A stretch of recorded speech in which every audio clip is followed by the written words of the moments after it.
is a corral.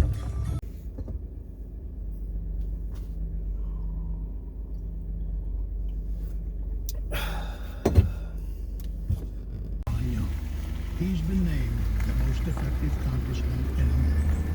We've had earthquakes, fires, low oil prices, and a culture shutdown. And I'm Dave Webb. Google's parent company could approach 7.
Apparently the driveway is not moose-proof. I pulled in and I'm like, what in the heck is going on here? That had to be a pretty decent sized moose.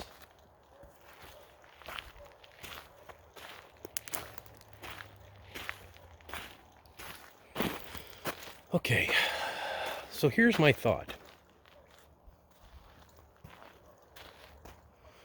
The trailer is going to go, the RV, fifth wheel, is going to go right here. And I'll need my generator set up so that I can charge up the batteries and everything else. So what I've got to work on today is putting a little lean-to shed together for the generator that eventually I'll go ahead and I'll fill with blue board as well to go ahead and silence it down somewhat, because I don't want it really being loud. And I'm thinking the best spot, since the nose of my trailer is going to be pretty much right about here, I'm thinking the best spot for it's going to be right back over in here.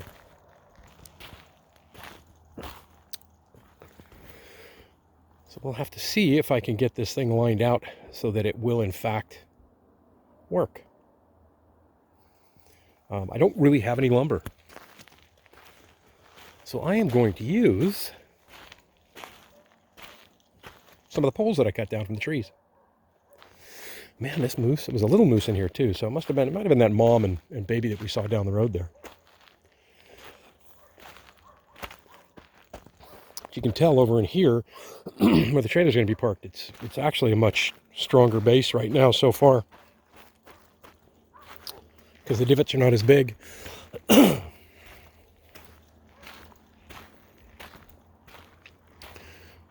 Whereas this one here, I guess she came out of the trees.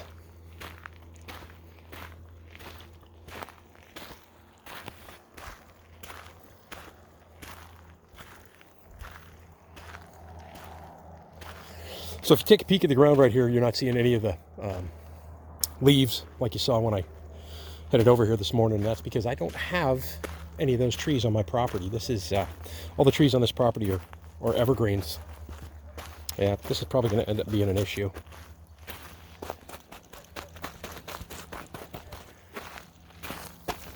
That's all right. I knew I was going to have to bring in more gravel for the driveway itself anyway. Just get me through this winter. That's all I'm asking. All right, let's get busy.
when I came up with the idea to build this lean-to basically for the generator, the only thing I knew was that I was going to sink 4 posts into the ground, and then everything else was kind of created from there.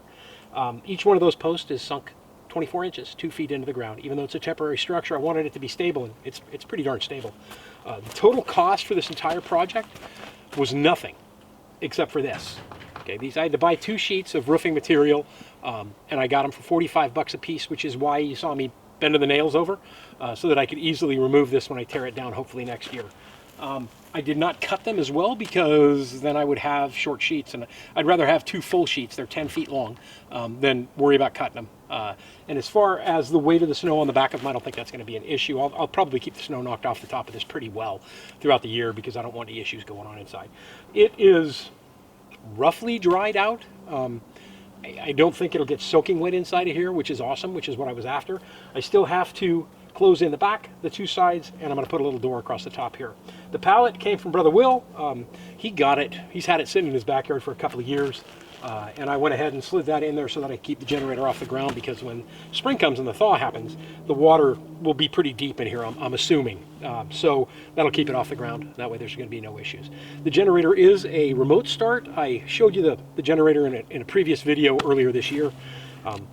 And the nice thing about it is I'll have the generator here, I'll have the electrical cord coming right around the back over to here, and then it'll plug right into the back of the trailer.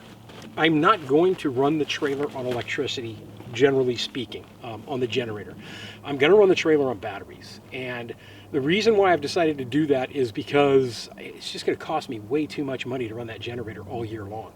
So when it gets cold enough, I don't really have to worry about refrigeration, and refrigeration actually fails in the fifth wheel trailer when we get to the really, really cold temperatures, because the coils for that refrigerator are on the outside wall, and it just gets too cold. It just cannot, it can't do the whole process of, you know, draw the heat out and evaporate, draw the heat out and evaporate, because it is frozen.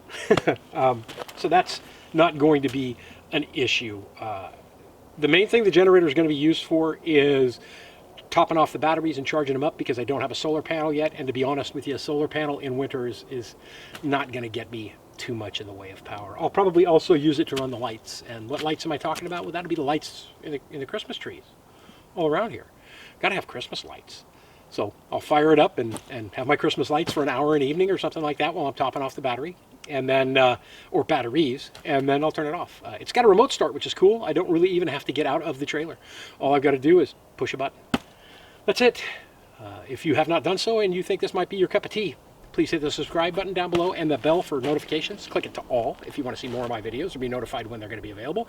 If you've already subscribed, and I've got a bunch of new subscribers, thank you very much for coming along.